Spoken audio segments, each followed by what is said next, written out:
रामराज नहीं चाहिए, सोनार पर बंगला नहीं चाहिए। रामराज हाँ।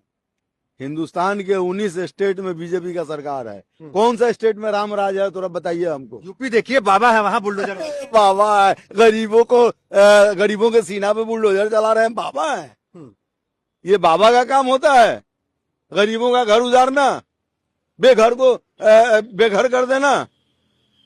कह रहे लेकिन बंगाल जो है जलता रहता है हमेशा, बंगाल में जो है सुरक्षित नहीं है कोई। बंगाल में तो हम कम से कम 45 साल से हैं, कभी जलते हुए बंगाल को नहीं देखा। टीवी में हम लोग देखते हैं कि बंगाल जल रहा है। टीवी में देखिएगा, हाँ। मीडिया न्यूज में देखिएगा, लेकिन प्रैक्टिकल नहीं है।